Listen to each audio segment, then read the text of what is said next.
The Zalani council chamber hummed with desperate energy as Elder Vexithara's 6 eyes darted across the holographic display showing their dying homeworld. Purple storms raged across the surface of Zalanos Prime, each lightning strike carrying enough energy to power a small city.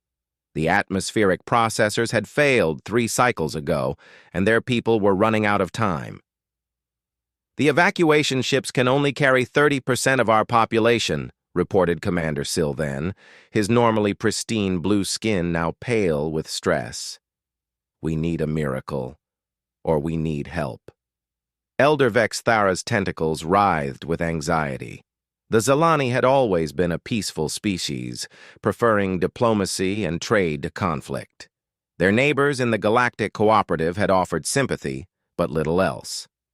The storm system threatening their world was beyond anything they had encountered before.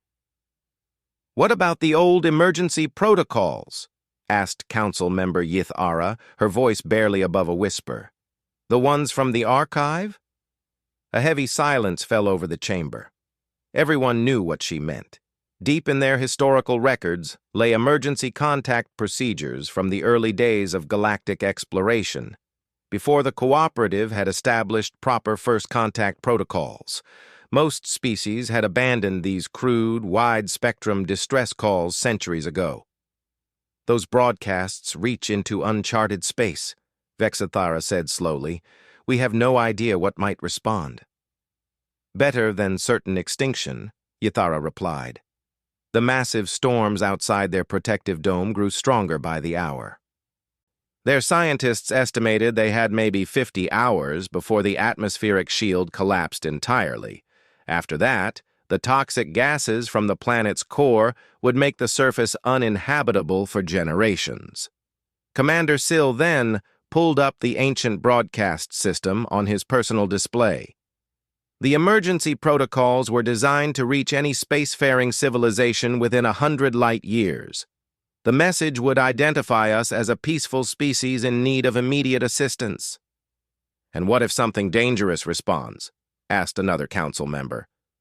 "What if nothing responds at all?" Yithara countered. Elder Vexthara looked around the chamber at the faces of her colleagues. Each one showed the same mixture of fear and desperate hope. Outside, she could hear the distant rumble of thunder as another storm cell formed over the northern continent. "Very well," she said finally. "Activate the emergency broadcast. May the ancestors forgive us if we've made a mistake." The communication array came online with a series of electronic chirps and whistles. Commander Sill then input the ancient codes, his fingers trembling slightly as he worked. The system was so old it required manual calibration, something none of them had done since their academy days. "Broadcasting on all emergency frequencies," Sill then announced. "The message is repeating every 30 seconds. The translated message was simple and heartfelt. "This is the Zalani of Zalanos Prime. We are a peaceful species facing planetary extinction. Our atmospheric systems have failed, and we require immediate evacuation assistance. We can offer trade agreements and cultural exchange to any species willing to help. Please. Our people are dying." Hours passed without response. The storms continued to rage, and evacuation efforts proceeded at their painfully slow pace. The Zalani watched their long-range sensors hopefully, but space remained empty of any signs of approaching ships. Then, 16 hours after the broadcast began, something changed. "Contact!" Sill then shouted, his voice cracking with excitement. "I'm detecting multiple hyperspace signatures bearing 27 Mark V. "Multiple?" Vexthara's tentacles coiled with nervousness. "How many?" "At least 50 ships, Elder. They're large, too. Bigger than anything in our fleet." The bridge crew scrambled to get better readings as the unknown vessels dropped out of hyperspace at the edge of their system. The ships were unlike anything in the Galactic Cooperative database, angular, industrial-looking craft that seemed built more for function than beauty. "Are they responding to our communications?" Vexithara asked. "Yes, Elder. We're receiving a transmission now." The voice that came through their speakers was harsh and guttural, speaking in a language their computers needed several seconds to translate.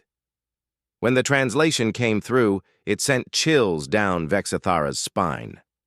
"Zilani vessels, this is Admiral Chen of the Terran Expeditionary Fleet. We received your distress call. Stand by for planetary assessment and evacuation protocols. We're moving to assist." "Terran?" Sil then whispered. "I've never heard of that species." Neither had anyone else in the chamber. The Galactic Cooperative's database contained information on over 3,000 species, but Terrans weren't among them. That meant these beings came from unexplored space, from beyond the boundaries of known civilization. "What should we respond?" asked Commander Sil then. "Thank them," Vexathara said after a moment, "and hope they truly mean to help." The Terran fleet moved through their system with a precision that impressed even the Zilani military observers. The ships positioned themselves in a complex formation around Zelanos Prime, their sensors sweeping the planet's surface and atmosphere. Within an hour, the lead Terran vessel transmitted detailed evacuation plans. "Zilani Command, we've analyzed your situation. Your atmospheric failure is worse than you realize. You have maybe 20 hours before complete collapse. We're deploying emergency shelters and beginning immediate population transfer. Our medical ships are standing by." The efficiency was staggering. The Terrans worked with a speed and coordination that seemed almost impossible. Their shuttles descended through the toxic storms without hesitation, and their personnel worked in conditions that would kill most cooperative species within minutes. But as Vexathara watched the rescue operation unfold, a growing sense of unease crept over her. These Terrans moved through the deadly environment as if it barely inconvenienced them. Their ships shrugged off atmospheric conditions that would damage Zilani vessels, and their crew members worked for hours without rest. "Elder," Sil then said quietly, "I've been analyzing their ship signatures and equipment readings. What have you found?" "Their vessels are heavily militarized, not just armed but built like warships. And their environmental suits, they're designed for conditions far worse than what we're facing here." Vexathara felt her blood chill. What kind of world would require such equipment? "I don't know, but according to our readings, some of their personnel aren't even wearing environmental protection. They're working directly in our toxic atmosphere." The rescue operation continued with relentless efficiency. Terran ships evacuated entire cities within hours, their personnel showing no signs of fatigue or distress despite the harsh conditions. The Zilani watched in growing amazement and mounting fear as their rescuers accomplished the impossible. "Elder," came a new transmission from the lead Terran vessel, "we've identified the source of your atmospheric breakdown. Seismic activity has compromised your planet's core containment. This isn't a natural disaster." "What do you mean?" Vexathara responded. "Someone destabilized your planet deliberately. We're detecting traces of exotic matter in the core breach. This was an attack." The words hit the council chamber like a physical blow. An attack? The Zilani had no enemies, no conflicts with neighboring species. They were known throughout the cooperative for their peaceful nature and diplomatic skills. "That's impossible," Vexathara protested. "We have no enemies." "Maybe you do now," Admiral Chen replied grimly. "We're detecting 3 ships in the outer system, using stealth technology to avoid detection. They appear to be observing the evacuation." Commander Silvan's console erupted with alerts.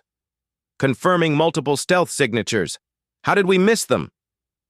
"Because your sensors aren't designed to detect military-grade camouflage," Chen answered. "But ours are. Those ships have been watching your planet die." The truth began to dawn on the Zilani Council. Someone had deliberately caused their atmospheric failure, expecting to watch their civilization collapse. It was a horror beyond their understanding, a cruelty that defied everything they believed about civilized behavior. "What do we do?" Vexathara asked, her voice small with shock. Admiral Chen's response was cold and certain. We ask them politely to leave, and if they refuse, we make them leave. But we're a peaceful species, Vexthera protested. We don't engage in warfare. You don't, Chen agreed. But we do. The 3 hidden ships in the outer system suddenly found themselves illuminated by targeting lasers from the Terran fleet. Admiral Chen's voice cut through space with cold authority. Unknown vessels, you are ordered to identify yourselves and explain your presence in this system. You have 60 seconds to comply. Elder Vexithera watched her displays in fascination and growing horror as the Terran ships reconfigured themselves. What she had taken for rescue vessels now bristled with weapons that emerged from hidden compartments. Energy readings spiked across her sensors. Admiral Chen, she transmitted urgently, please, we don't want to cause a war. Perhaps we can negotiate with them.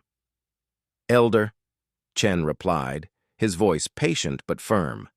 These beings just tried to commit genocide against your entire species. Negotiation ended when they poisoned your planet. The hidden ships responded to the ultimatum by dropping their stealth and powering weapon systems. They were sleek, predatory-looking vessels that dwarfed even the Terran ships. Their hull configuration was unfamiliar, but their aggressive posture was universal. Well, Admiral Chen muttered, that answers that question. The enemy vessels transmitted their response in a synthetic, emotionless voice. Terran ships, you have interfered with a Korthak cleansing operation. Withdraw immediately or face destruction. The weak species must be eliminated for the strength of the galaxy.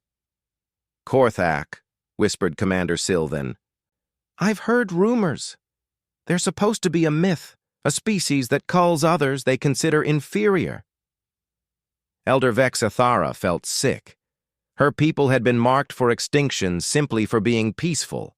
The scope of the cruelty overwhelmed her understanding. Admiral Chen's response was swift and decisive. All ships, battle stations, protect the evacuation transports at all costs. Time to show these predators what happens when they hunt humans. What followed defied everything the Zalani thought they knew about space combat. The Korthak ships opened fire with devastating energy weapons, beams that could crack a moon's surface. The Zalani expected the Terran fleet to be vaporized instantly. Instead, the human ships scattered like a flock of birds, their movements so coordinated they seemed to share a single mind. How are they moving like that? Sylvan asked in amazement. Combat neural linking, came a voice from behind them. They turned to see a Terran officer who had somehow entered their bridge without them noticing. He was tall, lean, and moved with predatory grace. I'm Lieutenant Rodriguez. Admiral Chen sent me to keep you safe. The human wore no environmental suit despite the toxic atmosphere leaking into their damaged station. He breathed normally while speaking through a translation device. You can survive in our atmosphere? Vexithara asked. This? Rodriguez gestured dismissively. This is nothing. I grew up breathing volcanic ash on Mars. Your air is actually pretty clean. Outside, the battle raged with impossible fury. The Korthak ships were larger and more heavily armed. But the Terrans fought like nothing the Zalani had ever witnessed. They used the planet's gravity well and debris field like weapons, slinging asteroids with precise gravitational assists while their ships danced between enemy fire. Your people fight like predators, Vexithara observed with growing awe and fear. Rodriguez nodded grimly. We are predators, Elder. Where we come from, everything wants to kill you. The weather, the animals, the plants, sometimes even the ground itself. We learned to fight or die. One of the Korthak ships managed to lock onto a Terran vessel with its main weapon. The energy beams struck the human ship dead center, and the Zalani gasped, expecting to see it destroyed. Instead, the ship's hull simply absorbed the energy and kept fighting. Impossible, breathed Sylvan. That beam could destroy a space station. Reactive armor, Rodriguez explained casually. We had to develop it for asteroid mining in high radiation zones. What doesn't kill you makes you stronger, right? The tide of battle began to turn as the Terrans revealed the true scope of their capabilities. Their ships moved in perfect coordination, each one anticipating the other's actions. They fought with a tactical brilliance that spoke of countless battles against impossible odds. But it was what happened next that truly terrified the Zilani. The largest Korthak ship attempted to escape, powering up its hyperdrive while continuing to fire on the evacuation transports. Admiral Chen's flagship moved to intercept, positioning itself directly in the enemy's path.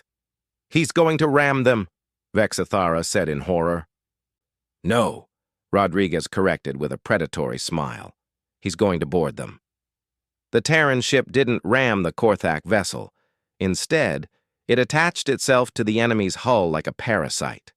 Cutting beams sparked across the connection point, and within minutes, Terran assault troops were flowing into the enemy ship. The sounds that came over the communication channels defied description. The Korthak, supposedly fearsome predators themselves, screamed in terror as the humans moved through their ship like a plague. Whatever resistance they mounted crumbled within minutes.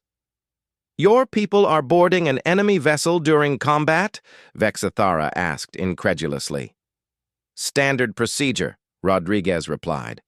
"When diplomacy fails and you need information quickly, you take it directly. The Korthak chose this fight. Now they get to learn why that was a mistake." The battle was over within an hour.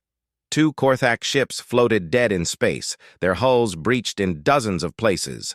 The third had been captured intact, its crew either dead or wishing they were.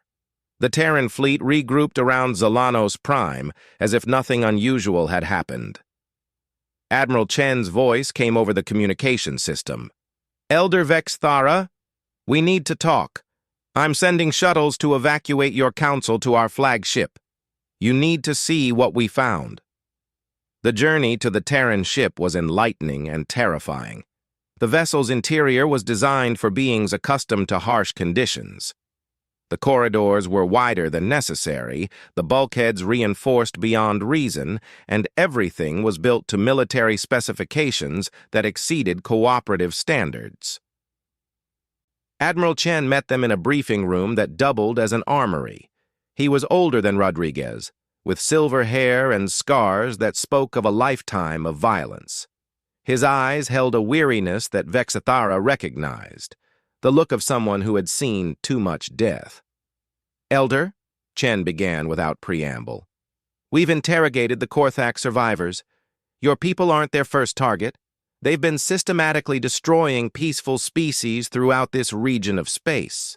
He activated a holographic display showing dozens of star systems. Red markers indicated dead worlds, empty systems where civilizations had once thrived. 47 species in the last 100 years, Chen continued. All peaceful, all defenseless. The Korthak consider pacifism a genetic weakness that must be eliminated. Vexathara stared at the display in horror. Each red marker represented billions of lives, entire cultures erased from existence. "Why? What's the purpose?" "Survival of the fittest taken to its logical extreme," Chen replied. "They believe the galaxy belongs to the strong, and that peaceful species contaminate the gene pool." Commander Sill then found his voice. "But why haven't the cooperative authorities stopped them?" Chen's expression grew grim. "Because the cooperative doesn't know they exist. The Korthak are careful. They make their attacks look like natural disasters or industrial accidents. No evidence, no survivors, no one to tell the story." "Except now," Rodriguez added from his position by the door. "Except now," Chen agreed, "because they made one critical mistake. They tried to exterminate a species under the protection of Earth." "Protection?" Vexathara asked. "But we've never met before." "You called for help," Chen said simply. "That was enough. Where humans come from, when someone calls for help, you answer. Especially when predators are involved." The full scope of what had happened began to dawn on the Zalani Council. They had accidentally contacted one of the most dangerous species in the galaxy, beings who treated warfare as a natural function and who had turned survival into an art form. "What happens now?" Vexithara asked quietly. Admiral Chen stood and walked to the viewport, looking out at the damaged planet below. "Now? Now you have a choice to make. You can try to rebuild on your world once we repair the atmospheric damage. You can relocate to one of the empty systems the Korthak cleared out. Or—" He turned back to face them, his expression serious. "Or you can accept our offer of protection and join the Terran Defense Network.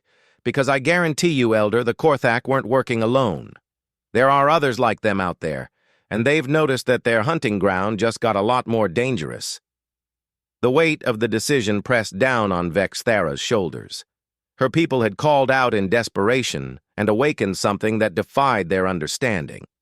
The Terrans were everything the Zalani were not: violent, militaristic, and shaped by countless conflicts. But they were also the only thing standing between her people and extinction. "What would joining your network mean?" she asked. "It means humanity guarantees your survival," Chen replied. "It also means you'll need to accept that the galaxy is a more dangerous place than you believed. Peace is a luxury that has to be defended." Outside the viewport, Terran repair ships were already beginning work on Zalanos Prime's atmospheric processors. In the distance, captured Korthak vessels were being escorted to holding positions. The evacuation continued with clockwork precision. Vexithara realized that her people's old way of life was gone forever, swept away by the revelation that monsters existed in the dark between stars. But perhaps, with the right allies, they could build something better from the ashes. 6 months after the Zalani Council made their decision, Elder Vexithara stood on the observation deck of the newly constructed Zalanos Defense Station. The orbital platform bristled with weapons that could crack moons and housed a mixed fleet of Terran and Zalani vessels. It was a far cry from the peaceful trading post her people had originally planned. Below them, Zalanos Prime was green again. The Terrans had not only repaired the atmospheric damage but improved it, turning the toxic storms into a planetary weather management system. Their engineering was as ruthless and efficient as their warfare. "Still having second thoughts?" Admiral Chen asked, joining her at the viewport. The human commander had been permanently assigned to oversee the integration of Zalani space into the Terran Defense Network. "Sometimes," Vexithara admitted. "My people were happy being peaceful traders. Now we're part of a military alliance that spans half the galaxy." Chen nodded thoughtfully. "I understand. But you've seen the intelligence reports. The Korthak weren't alone." The reports made for terrifying reading. The captured Korthak data had revealed a loose confederation of predator species that viewed peaceful civilizations as prey. The hive collective that turned entire populations into biological resources. The machine cult that harvested organic species for spare parts. The void wraiths that fed on fear itself. 47 species eliminated, Chen continued, and dozens more under threat. Your distress call didn't just save the Zalani, it exposed a systematic campaign of genocide that's been going on for centuries. Through the viewport, Vexithara could see a new ship arriving from hyperspace.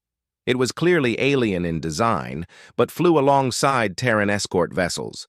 Another species seeking protection, another civilization that had learned the hard truth about the galaxy's predators. "How many now?" she asked. 83 species in the defense network, Chen replied with satisfaction. "Growing every month. Word spreads fast when people realize they don't have to face the dark alone." The integration hadn't been without challenges. Many species struggled to accept human military doctrine, which emphasized overwhelming response to threats. The concept of preemptive strikes against confirmed predator species was particularly difficult for peaceful civilizations to understand. But they learned. The gentle builders of Kepler 442 had initially refused to allow weapons on their space stations. That changed when a Hive collective scout ship was detected in their outer system. The human response had been swift and brutal. The scout ship simply vanished, erased by weapons the builders couldn't even detect. The crystalline singers of Tau Ceti had objected to the installation of monitoring equipment in their space. Their attitude shifted after human intelligence prevented a machine cult harvest fleet from reaching their homeworld. The raiders had been intercepted 3 systems away and eliminated before they knew they'd been detected. "Lieutenant Rodriguez mentioned you received new intelligence," Vexathara said. Chen's expression darkened. "We did." The Korthak survivors finally broke under interrogation. Turns out they were reporting to something called the Council of Hunters, a coordinating body for all the predator species. Coordinating how? Territory division, target selection, resource sharing. They've essentially carved up this entire region of space like a hunting preserve. The peaceful species are just livestock to be harvested when convenient. The scope of it was staggering. For centuries, an entire shadow civilization had existed alongside the known galaxy, treating sentient species like cattle. The Galactic Cooperative, with its emphasis on diplomacy and mutual trade, had been completely unaware of the systematic elimination of its potential members. "And now they know about us," Vexathara said quietly. "Now they know about us," Chen confirmed with a predatory smile. "And they're terrified." The first major confrontation had come 3 months earlier. A full Hive collective battle fleet had entered Rigel space, expecting to harvest the aquatic civilization there. Instead, they found a Terran task force waiting in ambush. The battle had lasted 6 hours and ended with the complete annihilation of the Hive fleet. No survivors, no escape pods, no trace that they had ever existed.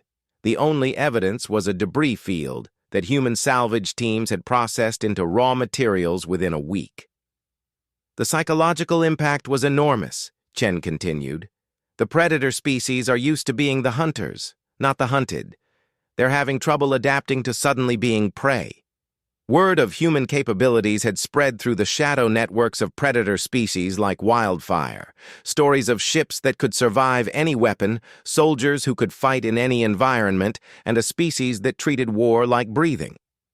The hunters were discovering that they had accidentally awakened something far more dangerous than themselves. "The Void Wraiths tried to feed on human fear," Chen said with amusement. "Lieutenant Rodriguez was in the first contact team.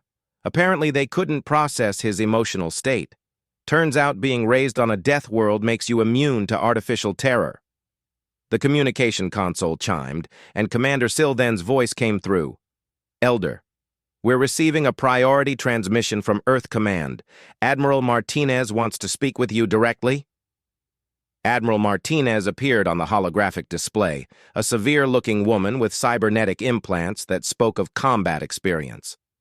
"Elder Vexathara, I have news that will interest you. We've located the Council of Hunters' primary base of operations."